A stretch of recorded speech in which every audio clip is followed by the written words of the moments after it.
Okay, ladies and gentlemen, hello. We finally set everything up, I think, and we got Nina over here. Just to let you know, guys, this is being recorded because we didn't manage to set up the streaming. So everything that you say will be used against you. I'm kidding. My name is Alex Borovensky. I run ProEnglish Theatre of Ukraine, and right now we are in ProEnglish Theatre of Ukraine. Yeah, and over here we have the guys. We'll set.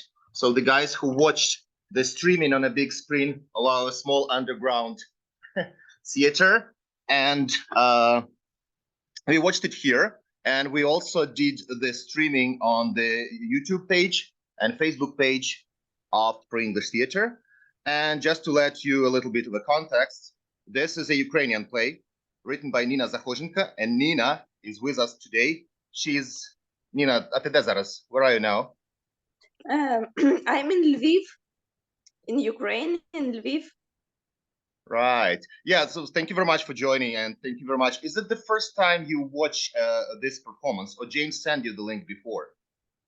No, it was first time. Thank you very much. I was very pleased with it. Wow. Thank you for watching. And over here we have James Robertson, who initiated the Australian premiere of Red Lipstick. That's the new name for the play that's originally called Tonya, Asa, and the Play. James, hello. How do you feel, and what time is it now? Because all the time we stream like you watch it at night or something.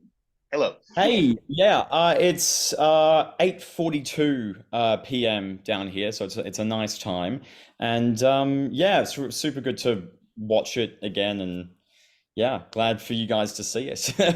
Yeah, and James, I hope you're okay with us putting that, because it was last time call, putting us on YouTube, because I wanted more people to watch it.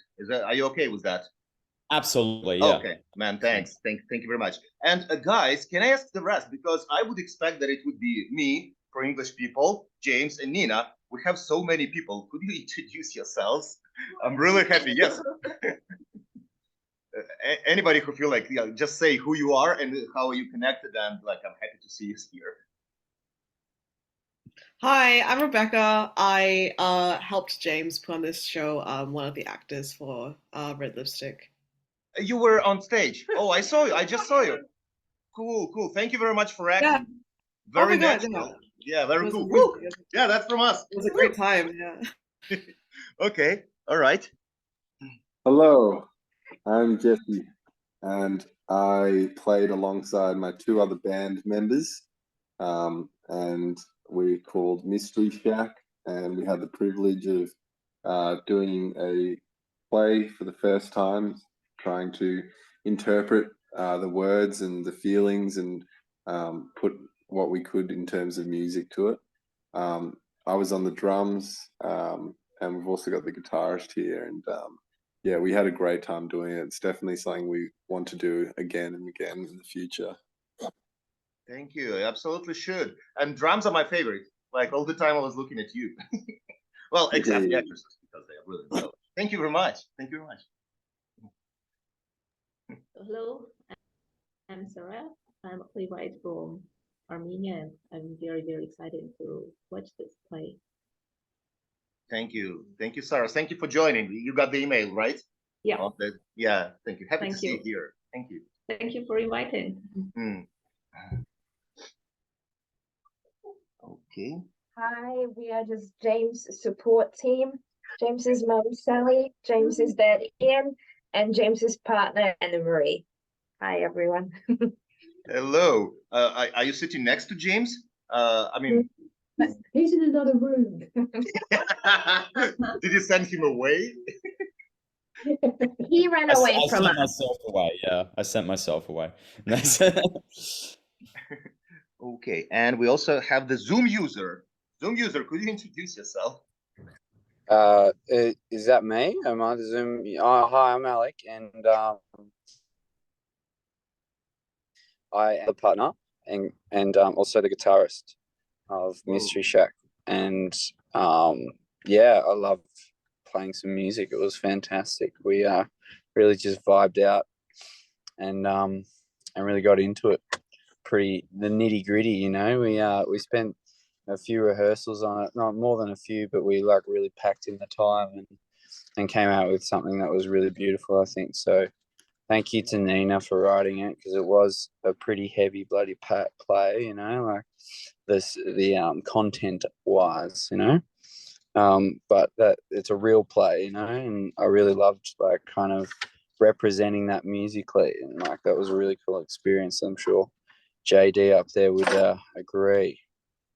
No, thank you for the droning sounds. They really atmospheric. And my guys over here, what would you say about the atmosphere? Oh, what would you say about the atmosphere? Yeah. No, I mean, like, we going on with that. What? I'm sorry. Yeah. It just was a great idea to show this when we in some places that we saw before, when you just turn on some sounds like which was recorded, it doesn't give this feeling of sound Soundscape being here. Yeah. So and also we have a lot of these musicians. Like honestly, I thought first that it was like an idea of from the playwright itself. So like Did Nina write the story? Yeah, so the girls were in metro, yeah, Uh-huh. and these boys are also like musicians from the. So I saw it as a part of the picture.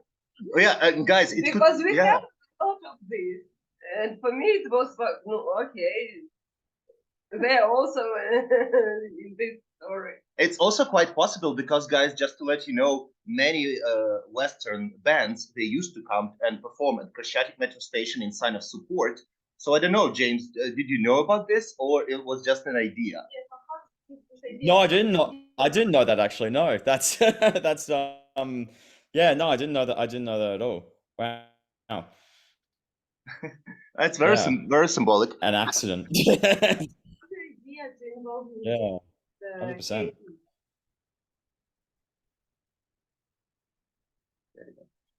So sorry, I didn't catch that. Yeah. How was the created the idea with musicians on stage? Who had the idea? Yeah, who and how?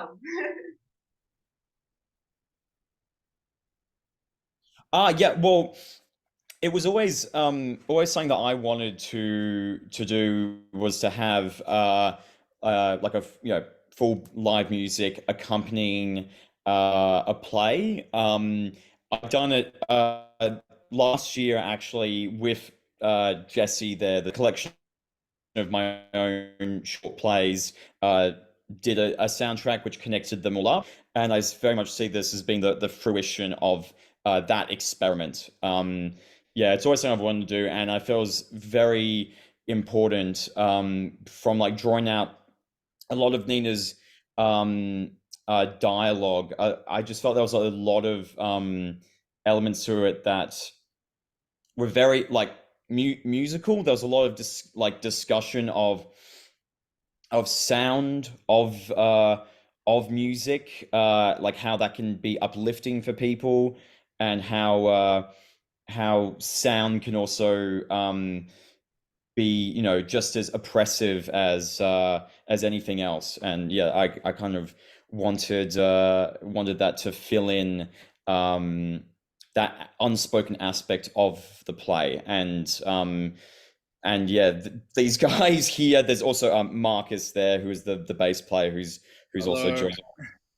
Hello.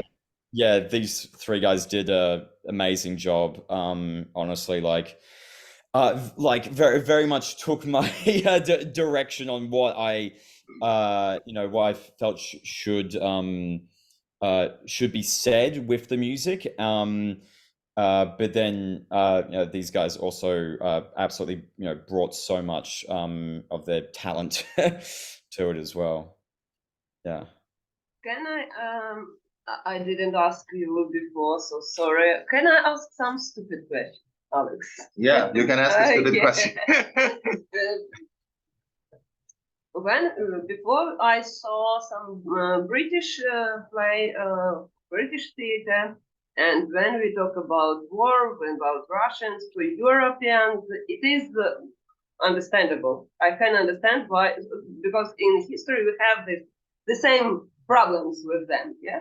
But honestly, for me, thank you very much for this show, because Australia, it is like you are on the another side of the earth. So, and now my stupid question: why is it interesting for you? Because it is really. Being honest, I don't know what is happening on in other parts of the earth. So, how do you find this feeling that it is about you also, so that you are not separated from all these big stories? Why?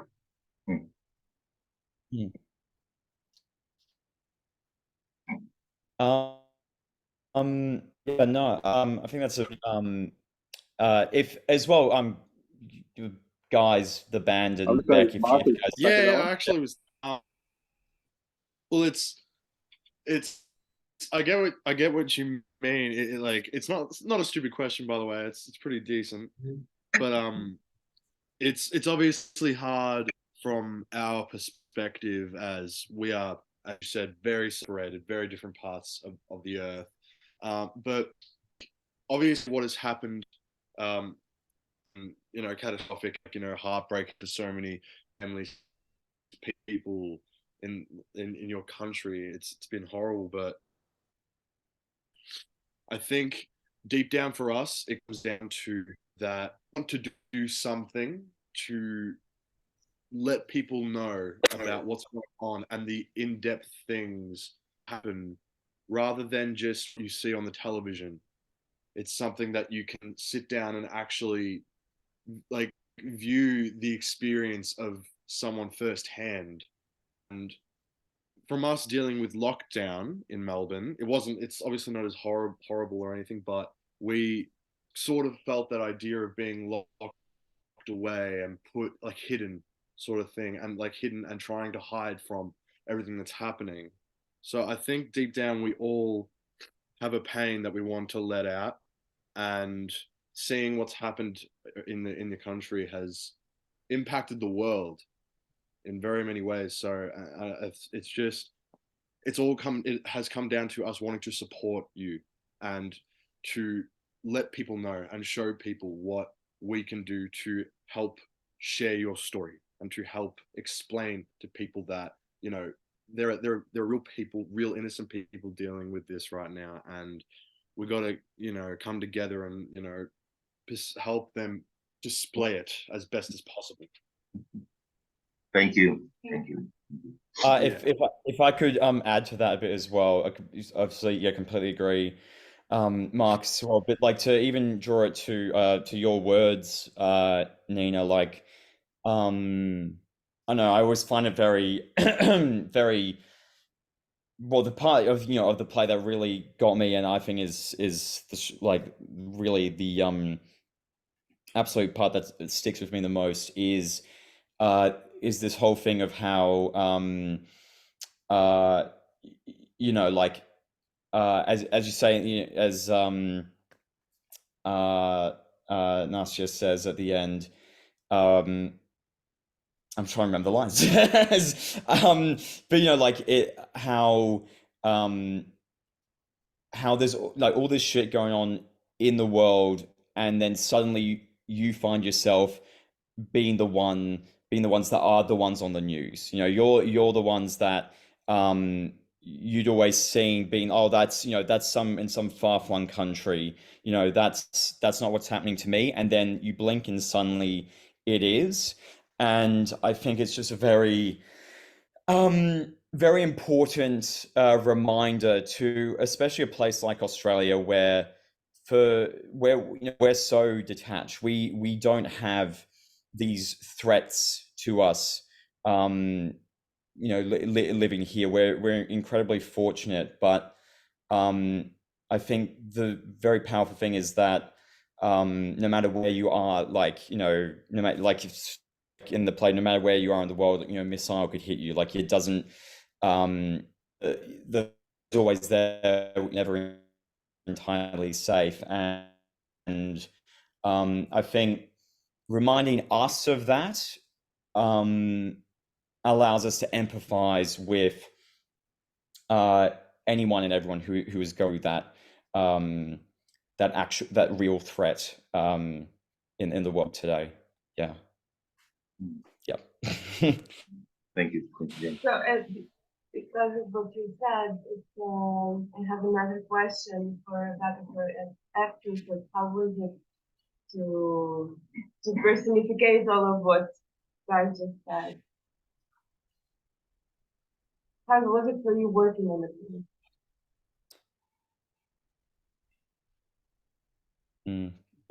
Beck? Yeah, could you? I couldn't quite. It's quite soft right now. Could you repeat the question? Yeah, how was it for you working on the play from an acting perspective? Yeah. Honestly, it was very exciting. I mean, similar to what these guys have already spoken about, but I thought it was like the reason why I kind of do what I do is because I think like plays and just all sorts of art is a really great way to kind of enter the lives and like the consciousness of people who are not you, right? So it's a great way to kind of like grow empathy in yourself and also in hopefully any audience members as well. And so having something so detached, a really great challenge, a really great privilege to kind of see where those connections lie between me and all these other characters and try and draw those connections. And I think like James and Marcus already spoke about, like it's about coming to the fact that even though our lives have been there, so I really enjoyed that challenge a lot, and getting the permission of like Nina to tell the story to people here was so incredible. And you don't get that opportunity very often to like help tell the story that is not your own lived experience. So that was so nice, and very grateful for the experience. Yeah. Thank you. Thank you very much. I have a question to the playwright. Nina, when you write, do you imagine the setting? Because I do believe that this is the setting you didn't imagine. And what was your original picture when you wrote about Tonya and Asya and the metro and everything? And what was your first thought when you saw what James did?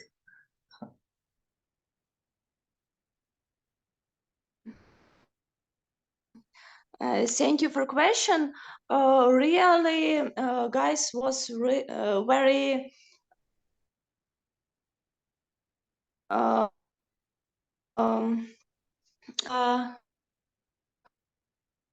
very precise. Yes, it was really very closely to what I imagined.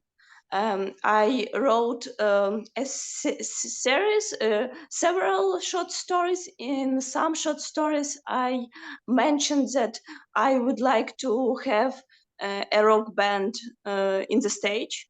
Not in this one, but it's really what could be there. And it was, for me, it was like very helpful. And also I was very pleased with actress who was were really realistic. And I thought about how young women all around the world are the same, really. Like we all thought about this nice furniture and guys and so on, and it's like everybody do this. But then this war happened, and you don't stop to think about guys and about furniture, but actually everything is changed, but something is with you, stay with you. So I think it was really very nice and very closely to what I wanted for this play. And the main question was, when I talked with James previously, it was like, do you understand? Do you understand what I'm talking about? Will audience understand those moments or that moments? And now when I see it, I think it was so understandable. It's not really, something very difficult. It's very plain things about girls, about love, about war, about danger, and about, like James already told, about our planet and safety all around the world. Because I never thought that it could be war in my country. It was like I never thought that I will be scared about nuclear weapon. It was like, oh, everybody knows that we cannot use nuclear weapon, and now it's happened, and it's really happened everywhere. Because if nuclear disaster will happen, it will be like catastrophe for all the world. I think so. Yeah, and on a personal level, Nina, let me compliment your way of writing. As a person who also staged one of your plays, and now seeing James' version of Tony and Asya, you do have in your dialogues this universal quality, which can be applied to any country. Well, yeah, I see James. Yeah. So this thing, which can be applied to any person, irrespective of, say, gender, nationality. And this is a great thing for a playwright. That makes, because many Ukrainian nowadays plays, they are very up to the point, up to the moment. Yours will survive and will go on because of this universal quality. So that's a tremendous thing. That's what I caught today after watching Red Lipstick. That's really universal. Thank you. Mm. Thank you. I try to think about these things, that it should be not only our stories about some conflict between Ukraine and Russia. It should be also all these international values that we are fighting for. So it's like something that we defend in this war. Yeah, I just wanted to continue giving compliments here because I love the style of dialogue and in writing, but also in acting. And this, I call it beer moment, when you were bonding, and I truly believed in this friendship. It looked exactly like my friendships, and so touchy, really, so easily done, and so believable. So thank you very much for this relationship you built with each other on stage. Beautiful. Yeah, and we got a question here from Ukrainian perspective to the actors. Were you guys drinking real beer? And if yes, what kind of beer that was, and how many rehearsals it took? You know?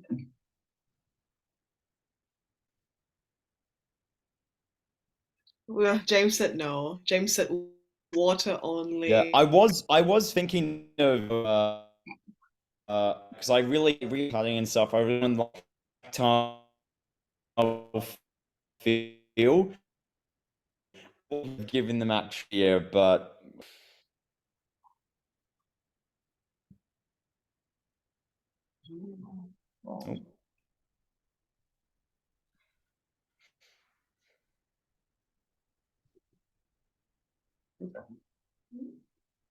Can you guys hear us? I guess the connection got lost a little bit. Oh, you're back. Oh yeah, think you're gone for a bit. Well, we're in the basement, so that's. Can you repeat, please? The last one about the beer, we missed it. That's such a pity. Oh, okay, cool. No, I was just saying how I think about giving them actually one like that tactile sort of quality with how she's cutting carrots and stuff. I want that like very real quality. But I decided against having actual beer in the end. Oh yeah. Next time. I believe the beer is for directors, so yeah. Ask a question, Yes. James, and will you repeat this performance, or it was like once, and why? I was thinking about it. You make so great work for one performance. Yeah, Nina, I completely agree. Like we don't. It was just intended as a one-off performance. We don't have any plans to do it again. But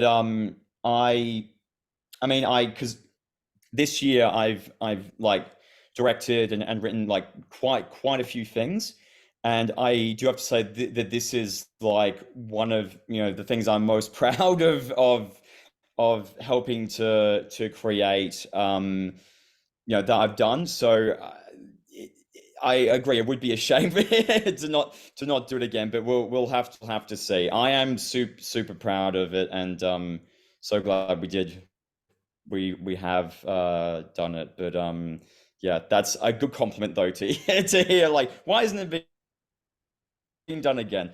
But yeah, no, thank you. You should try to just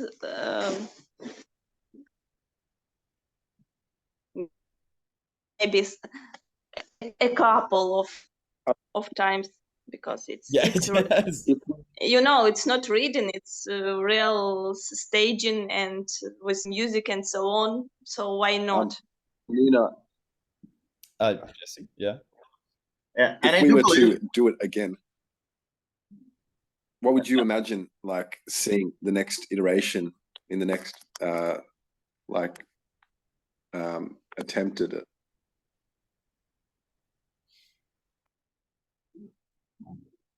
Yeah, I also believe that this. What I would like to say. Yeah, sorry, go on. Yeah.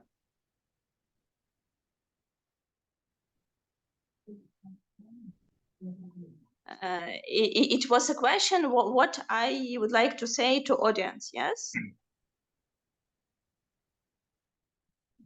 No, sorry. So just for my curiosity, like, what would you imagine another performance of it having? Like, would you see any changes or anything? Changes. No, I really like it, and I think it's quite plain and powerful. I'm not a director, but I really like the way James did it, and maybe if there is some small details, so he will work with you to make it to change something. But it was really nice, nothing was like interrupting, or like it's bad. Nothing was bad. Everything was very like как сказать, аккуратно. Accurate. Yeah, accurate. Yes. Дуже точно. Переклади, будь ласка. Yeah. Nina says it was very accurate and precise rendition of the text, so she sees no reason to change it anyway. Just do it again. Yeah. And I would say, from my perspective, just a little bit bigger stage, because sometimes because the guitarists are so big guys and there is such a huge drum set and everything, so the girls sometimes are a little bit lost and attention. So just a little bit bigger stage when the musicians are a little bit backstage a little bit, and the girls are up front a little bit, or a little more interaction of girls with a drum player and the guitarists, like that. But in general, just a bigger stage. And I would see it like as a total festival piece. And as far as I know, there is quite a lot, like Fringes and Adelaida Fringe and this Camden Fringe and so on. I guess they would be interested in this material because, again, just to show it as a repertoire piece, I don't really see it, but as a festival piece, for sure. Yeah, and it can and should go on this way. What do you think, James? I mean, yeah, I mean, absolutely. I think it. I mean, it would be a. I don't know. It would be a fantastic piece to be able to get to a wider audience for sure in the future. Yeah, definitely. I have one moment that maybe I was not so so pleased. It's about final because it was like just a point, and I think that it could be more. Something more there, maybe music and so on.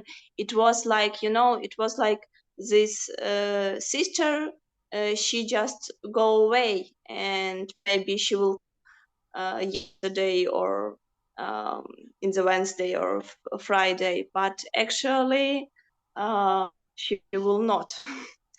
And you know, there is like nobody knows, but it was like this girl who stayed, she just lost everything in her shelter, she lost sister and so on. And maybe you should think a bit about final to make it more strong, maybe. I definitely felt like because what I was like hoping like to do as well was to very much like with the with like the, you know, the music gone and Nastya left, like it's just all stripped away. I even thought originally about like getting all the guys in the band to fully leave as well. Maybe that could be a cool thing, but yeah. Being lost in this, you know, you are in shelter, but you lost in shelter, and everybody is somewhere, and you are underground. It's like very scary thing, and also psychologically you lost in shelter. So maybe to think, yes, or like to be a bit, to stay a bit more longer in this empty space with nobody. No, absolutely. Like, I don't know, just to be a bit more clear that it's a final. That's all. But it's up to you. It just because was such question, I start to think, oh, if I would be a director, that's all. Yeah, yeah. Yeah. Like a drum tush in the No, end. I've got ideas right now. What was that, Alex? Yeah, you know, in the end, like smashing the guitars up against the stage and the drums. Done. Oh yeah. Yeah. I have a stupid question. Why was one of the guitarists barefoot? Oh yes. What was the question? Sorry. Why was one of the guitarists barefoot? No shoes. Yeah. Well, some of the artists and bands were really into some of our favorite sort of do that style, but it's also, I mean, like it was Alec that did it, but it also could have been to be a bit more bare, literally, to sort of suit the scene rather than wearing like fancy shoes or, you know, expensive shoes or something. He decided, you know, I'm gonna, I don't know, get bare with this and get, you know, into the feeling that, you know. You also feel the vibrations better as well. Yes. Nice.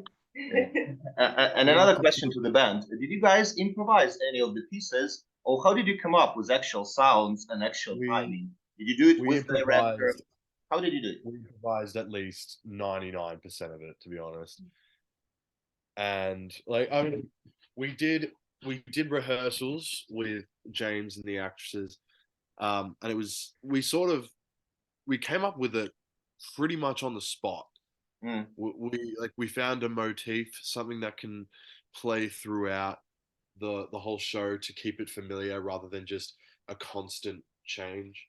But we got it out pretty easily, and we also followed along with the script in a sense that, like, Nina used a lot of descriptive words in regards to the scene, in regards to what's happening and what these characters have seen or what they are hearing. Like, for example, when the bomb drops, we just, we feel that we, got to react to that. I feel like we, to write the music, we improvised and played off each other to figure out the sound and what the play needed. And then once we were happy with that, we started really practicing and rehearsing that specific sound to get the finished product. Were you rehearsing with the actresses? Yeah, we rehearsed. We rehearsed about, I think it was 4 rehearsals with the actresses. And James also directed us, which was a new kind of vibe, because he had to kind of communicate every like dimension of what he was saying, because that's what a director's really good at. And having that atmosphere was like having almost a conductor. We were going off like the emotion and trying to translate that into our own way through what we do best. And we, I think we did convey what we intended, and I felt like that was a kind of universal kind of feeling throughout the play, which was nice. But like as Kesh said, we kept it kind of like in the same universe. I think it was like a minor diminished scale usually, and we kind of evolved from that a bit and maybe pulled it through like some major scales for more major key for like the exciting happy bits, and then pulled it back down to minor for the kind of tension, the unhappy tension and kind of the hopelessness of the situation sort of going on. It's all about reacting with the actresses, seeing how they're feeling. Oh, and I have a question to the actors. Was it easier to act with the music that's like feeling the atmosphere, and was it like expecting? How was it for you?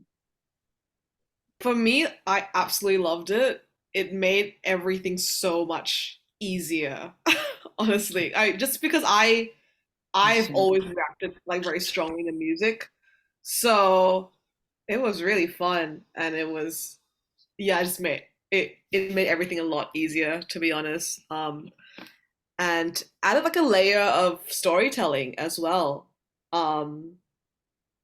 It can convey so much just with music, and so very smart choice, James, adding that. Yeah, and for some reason, I saw the audience entering and sitting and carefully listening, and for some reason, I just imagined a big bar or a big concert place where people would stand, probably with beer as well, and they would move along the sound of music, and then when the actresses start saying the lines, they would stay and listen very carefully, which is almost impossible in a bar or in a concert, but this is somehow how I saw the audience of this performance. They would move along with what's going on stage. They would sit with you when you sit. They would dance when the music is playing. They would drink when you drink, and so on. I don't know, very immersive thing I saw. Just like, I mean, if you noticed, my head was shaking most of was going to the music, yeah. and to hear it live was superb. And the band really, Mr. Shaka, a really good band, that's for sure. And I would I'll sprig their latest EP, Animals. I love the track. The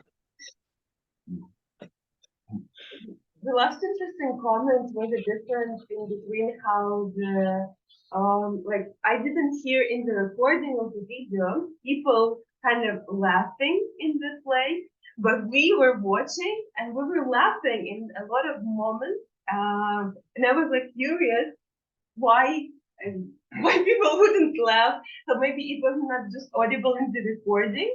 There were kind of like a lot of funny, jokingly moments. So what do you think? Why didn't people laugh at your live, like? Yeah, I don't think I'm interested to know which parts like probably I assume it's the truth or dare parts, like that whole bit's pretty funny in a way. But no, I feel like it's probably a thing of mood which can't be conveyed over a recording, because like even in like more light-hearted moments with like the truth or dare, like this like at least I felt there's still this like feeling of oppression across the whole piece, even when it's meant to be a little bit lighthearted. It's kind of hard to escape that feeling of oppression. But yeah, I'm interested to know what parts you guys found funny. But yeah. Can I say also, I noticed that only Ukrainian laughed on my place. Yes, true. And when they there is some readings not in Ukraine, people are just so shocked about this situation, about atmosphere of war and so on. They like cannot relax and laugh. But yes, it is such moment. I also saw like, oh, they didn't find it funny because there is a lot of jokes, but it's not the first experience for me about foreigners that they do not love. Yeah, but it's also the point, like as ProEnglish Theatre, we too did quite a lot of tours already to Europe, and that's the point. There are lots of funny moments in our performances, but oftentimes in Berlin, where they would be like with these faces, because they understand the gravity of situation in Ukraine, but what they don't understand is our attitude, because Ukrainians are not strong because we're fighters. We are strong because we have a sense of humor, and we can take everything lightly, even this situation. So that's what makes us, and that's reflected in the plays, that's reflected in how Nina writes, that's reflected in how we do theater. So a little bit of humor, it's always there. You should see our soldiers. This play, the point is that this variation of the play was in a moment, it was funny already. So it's not like there was funny moments and then you acted it very intense. No, for example, this moment when she was cutting carrots, and Rebecca, your character said like girls, schools, boys fight, and then they fuck. It's like it's funny the way it's done because of this carrot cutting and like curiosity of the moment. And like it is already funny. So I was surprised why like audience didn't laugh because it was staged in a funny way. That's what I mean. So yeah, there are sometimes like this misunderstanding in the humor, but it's not only because of war. I think it's just difference in humor at all. There was I like a joke very much. Can I not brush my teeth? Like it was like every morning. Oh, it's a war. Can I not brush my teeth? Can I not do something? I don't know why it's not. And this play between girls also with, oh, you're a virgin. Yeah. Like, but it's also very funny done, like truth or dare. Truth or dare, yeah. Truth or dare, yeah. Sarah Nabonyan, are you with us? Because Sarah is the only person who is not like part of production team or organizing team or playwright, or Sarah is the audience. No, she has left. Sarah? I mean, if Sarah is not here right Yeah. now, we also saw it live. And we were saying that if in the moment in the theater, it just felt very tense. And one of the things that we, even though there is so much humor in the writing, but the mood was still serious. And I think it's partly because of the music. Because even when it was like a funny and lighthearted scene, the guys managed to play music that was lighthearted, but with this like tense feeling, like something is about to break. Like it was in the sound as well, which made it even the lighthearted moments more intense, I think. Yes. Yeah. Okay. Yeah, that was intentional. I think that was yeah. Okay. I think we can conclude on this one. Anybody has any closing remarks? I think the discussion is already longer than the show itself, so it's a good thing to finish it on this. We're saving the recording of this discussion, and I'm gonna send it to James. Feel free to share. And there are some very interesting thoughts in it, and we're definitely gonna continue with spreading the word, Ukrainian word abroad, and your guys' support in here. Both things are tremendously important to us. So we're gonna continue. Anybody has to say something final? I want to say thank you. It was really a joy. Now it's a morning, so it's one of the best ways to start the morning. Literally watching the play, talking to you. Thank you very much. Yeah. And if we may, guys, you know the sign of Ukrainian trident? That's a sign of a victory that's showed like this. And if I can ask everyone to do this, I'm gonna take a photo of our screen. Yeah, can you guys? Oh my God, that's so brilliant, trident. And that's a sign of Ukrainian independence as well. All right, thank you very much. I'm doing. Oh, okay. How do I? Wait. Okay, done with me. Thank you very much, everybody. Love and peace from Ukraine. Hi to Australia. Thank you, Nina. Thank you, everyone. All right. Love from Thank you so Australia. much. Peace and love. Bye, guys. Bye-bye.